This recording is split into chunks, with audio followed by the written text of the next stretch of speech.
So Chris Jones is going to be out there for the Super Bowl. Really, the question is going to be how healthy is he going to be? But I think that if Chris Jones is 100%, he could have a huge impact in this game. I mean, he has a huge impact in pretty much every game he plays in. He's just such a fantastic talent. And one of the interesting things about Jones is he doesn't just play in one spot. He'll play in any position on that defensive line. He will play in any technique on that defensive line. He'll go to the inside. I mean, he's probably his best at the inside, but he will play the outside as well.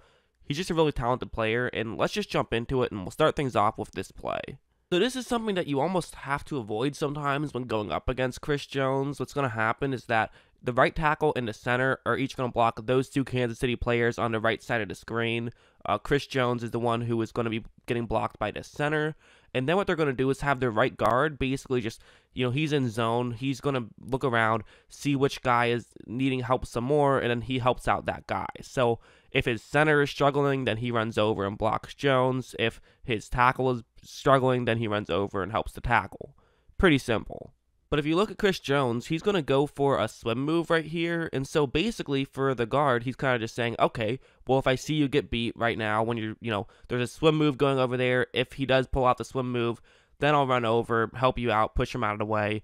Rivers can then kind of run to the right side of the screen. He'll have some room to work with, so that's what we'll do. But the problem with that is going to be just look at how quickly Jones is able to get by the center. The guard has no chance of keeping up with him, and he's able to get a sack. And that's what Jones can do. It's his explosiveness. It's his ability to not just win his one-on-one matchups, which is obviously important, but sometimes when you're on the inside, it's not about just winning your one-on-one matchups, but winning them quickly enough that someone who's maybe there to try to help him isn't able to help quick enough, and you're able to get a sack. Like, this plays another example of that. It's a very similar thing. Once again, the center is going to be primarily blocking Jones right now, but there is a guard in the area who could also make sure that he helps out and blocks Jones just if Jones happens to win his one-on-one matchup. But the problem is going to be, look at how quickly Jones just flies by him. And actually, what Jones does is he quickly tries to get by the guard. So now, even though he is getting blocked by a center right here, the guard is kind of facing away from him and can't really make this block too much. The downside, of course, is now you have an offensive lineman blocking you, and his hands are almost on your back. He has definitely some good hand placement just to try to push you away.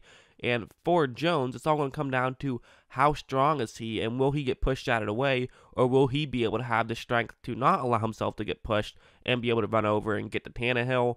And the answer is going to be the latter. He runs over, is able to make a tackle on Tannehill, and not just that, but they actually knock the ball out as well. Kansas City recovers. So that's what Chris Jones can do. It's his first step. Even if there's help, it's really hard for the help to get over, and that's very key. And of course, if he can win one-on-one matchups, even when there's potential help, he can absolutely win straight-up one-on-one matchups. Like on this one, it's now a right guard for Oakland that is going to be going up to block him. And take a look at what happens right when the ball is snapped. Watch how Jones just gets his left arm and is able to just grab the right arm of the Oakland Raiders player. He's able to do that, and this is totally perfect because now he's going to have a great ability to be able to run to the bottom half of the screen and get around him. That's what he does. He's able to run over, lay a pretty big hit on Carr, actually. That could not have felt good for Derek Carr. And the way he was able to do that was with his hands. By grabbing on like that, by swiping the hands away. If you're an offensive lineman and you don't have hands to work with, you're not going to be successful. What else are you going to do? You can't chest bump them. You have to use your hands. But Jones neutralized his hands, which allowed him to get around him and get to Derek Carr. These are just some of the things that make Chris Jones so great. And so now let's pivot a little bit and let's say, okay, so we get it. Chris Jones is great, but how will that impact the Super Bowl? And the answer is, well, maybe not as much as it does impact other games. I think San Francisco, they might be in okay shape, and there's several reasons for that. One of the reasons is because oftentimes they don't need to worry about interior linemen. They do a pretty good job of just, completely not even worrying about them. Like on this play, what's going to happen is that it's going to be a jet sweep motion, but it is not going to be a jet sweep. They're just going to kind of run play action through that. And then the offensive line is just going to be zone blocking as though they are run blocking here, which now means that for the interior linemen for Green Bay, they're expecting a running play, so they're prepared for that.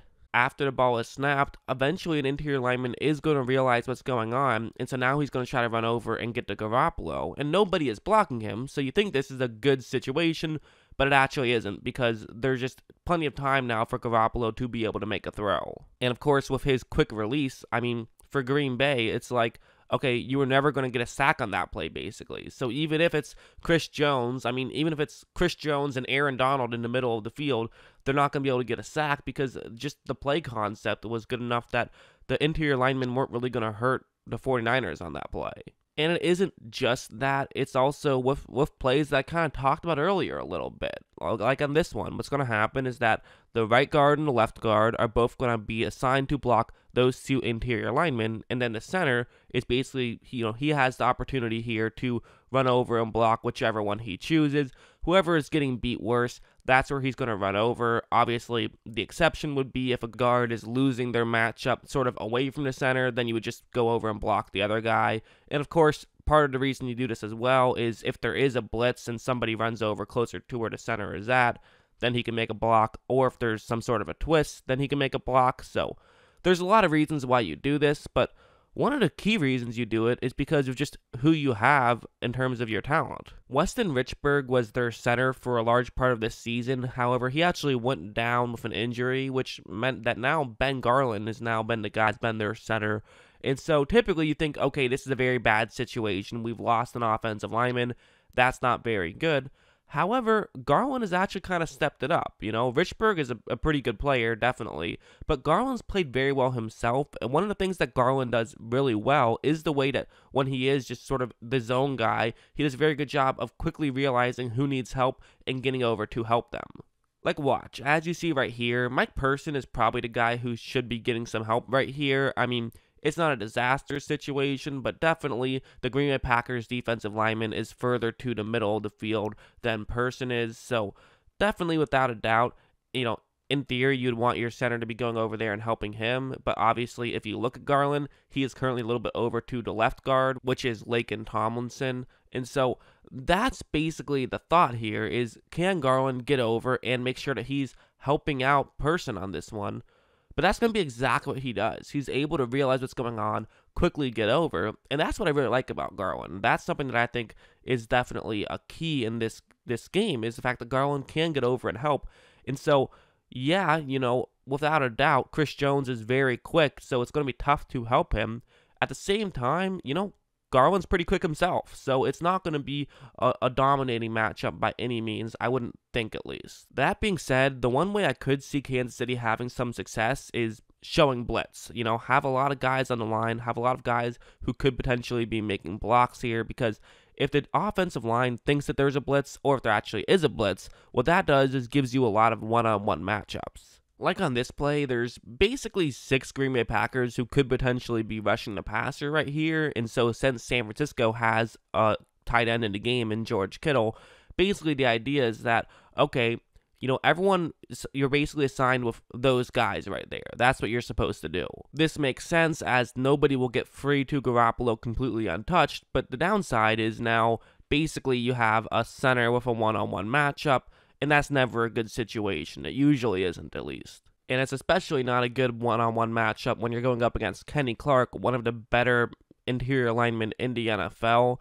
And Clark is going to win this matchup pretty well. He actually doesn't get to Garoppolo. He does hit him, but hit him low. That resulted in a flag. So I guess it worked out that time. But as a whole, you definitely can beat Garland if you get a one-on-one matchup against him. So that might be what Kansas City tries to do. And I mean, listen, if it's Chris Jones going up one-on-one against Garland, which probably won't happen too often, but if you found a way to make that happen, that would be very good. So yeah, basically that's my thought on Chris Jones heading into Super Bowl 54, is that I think he's an incredible talent. I think he's one of the better talented players in the NFL, but that being said, I don't love this matchup personally for him. So he still might be able to make some plays, make an impact, but he probably won't make as big of an impact as he tends to make, and if he does, he would just have to play exceptionally well, which of course he is capable of doing. So again, that's the thing with these previews, is it's something to look at, not necessarily a prediction of what's going to happen. But yeah, that's what I think of Chris Jones. That's how I think he matches up against the 49ers. I'd love to know how you guys think. I hope you guys enjoyed this video, and of course, As always, thanks for watching.